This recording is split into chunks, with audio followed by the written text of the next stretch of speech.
Think positive! Welcome to my channel mga kabayan, kay Pinaylife In Aussie. Nasi-share ko naman sa inyo ngayon yung luluto kong sopas. Version ko na rin nito. Kasi minsan di tayo pare-pareho na pagluluto eh. So, ito yung sangkap ko.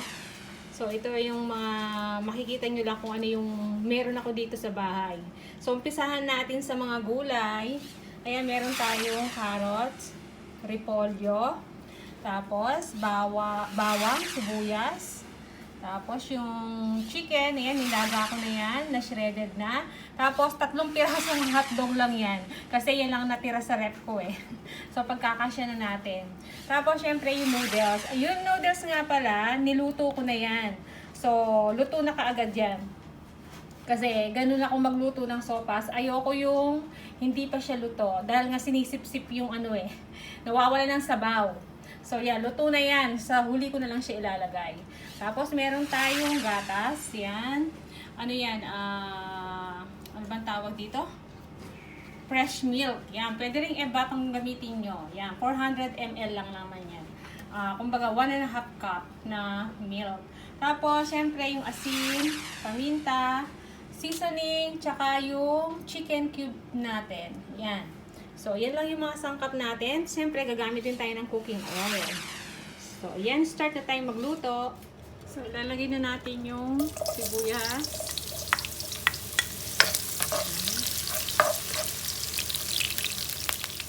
Yung bawang.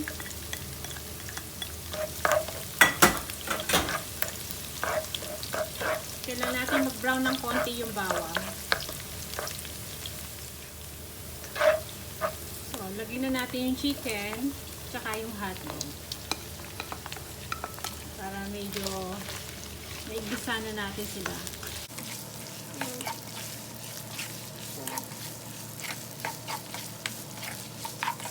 Kailangan natin medyo magisa yung yung hotdog tsaka yung chicken.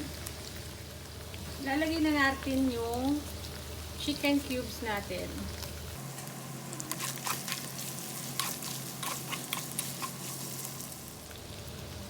Ayan.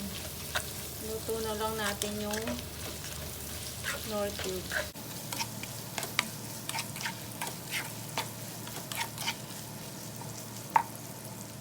Nakalimutan ko pala, pwede tayong gumamit ng patis. So, yung asin, mamaya na lang kapag magdadagdag tayo, pag natikman na natin. So, maglalagay ako ng patis.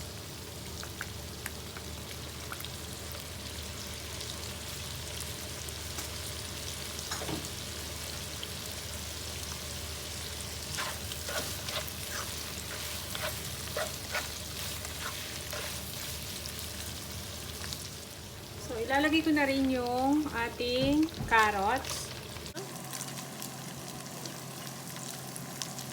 Kasi, ano na lang naman yung pinapalambot natin itong mga gulay niyan. Mga sangkap. Yung noodles kasi luto na.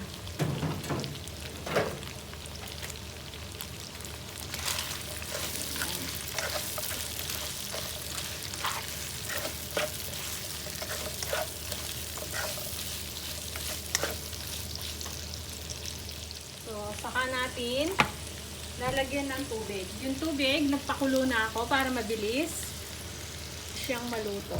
Ayan. So, pinakuluan ko na tong tubig na to. So, kailangan maraming sabaw.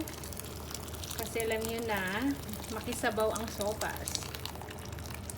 Ayan. So, depende na sa inyo yung paglalagay nyo ng tubig, kung ilan. Ako kasi, gusto ng mga anak ko mas masabaw. Yan. So, sasangkapan na natin yan para sabay-sabay siyang kumulo.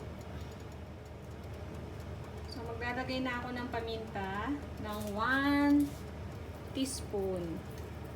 1 teaspoon nga ba ito? Tama. 1 teaspoon. Tsaka yung seasoning natin.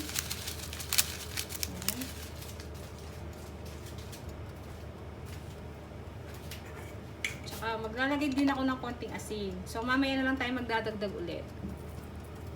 Kasi may na siya, 'di ba? May patis na. So, hintay lang natin siyang kumulo ng kumulo. So, takpan muna natin. So, ayan, kumukulo na siya.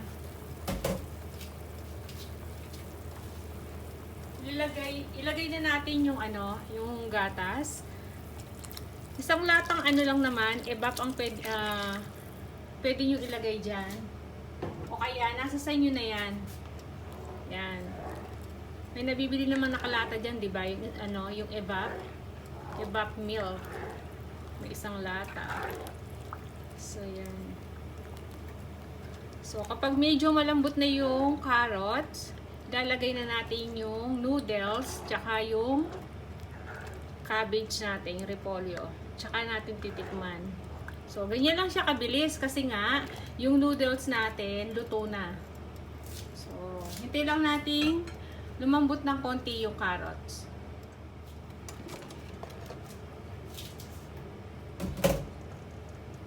So, ayan, sigurado medyo malambot na yung carrots nito. Pwede na natin ilagay yung ating nilutong noodles. Ito. Huwag natin lahat muna ilagay, baka marami masyado. 250 grams lang naman tong ginamit kong noodles. Yan. So, sa mga mamishi dyan, para hindi mawala ng sabaw yung sopas nyo, ganito yung gawin nyo. Luto nyo na kaagad yung noodles, separate. Ayan. Lubos na natin. Ayan, diba? Ang dami. Ang buong barangay yata yung papakainin ko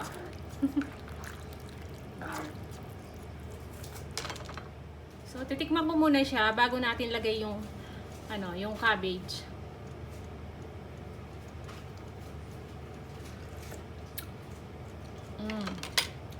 Dagdagan pa natin siya ng salt. Yan, medyo matabang pa siya.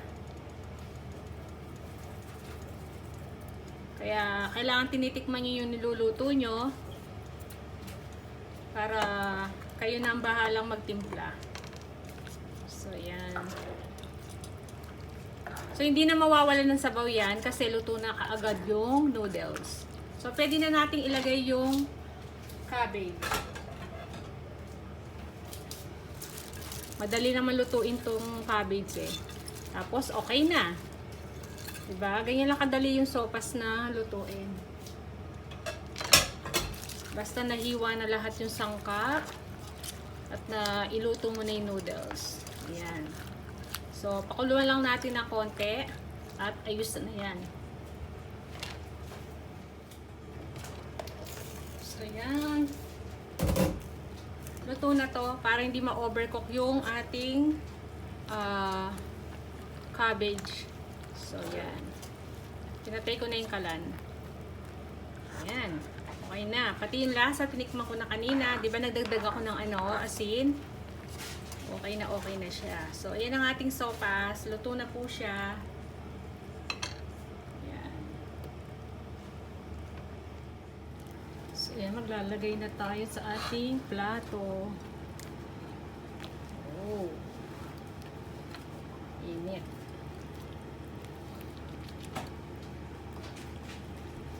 Hindi siya nawalan ng sabaw kasi yun nga, yung naging technique ko, luto na kaagad yung noodles. Sa huli ko na siya nilalagay. So, yan.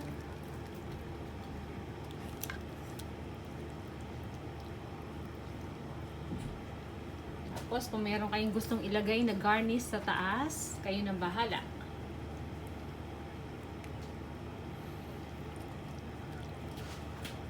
Ayan. Ang ating sopas. Ayan. Ayan ang ating finished product. Nilagyan ko siya ng garnish sa taas ng yung ganito. Ayan. Yung fried garlic. Ayan. Nabibili dito yan So, ayan ang ating finished product. Ang ating sopas. Ayan. Maraming salamat sa lahat ng nanonood ng aking mga video. Ayan. Sana nagustuhan nyo po yung pag-share ko sa inyo ng aking pagluto ng sopas. Pwedeng almusal, pwedeng merienda. Ayan.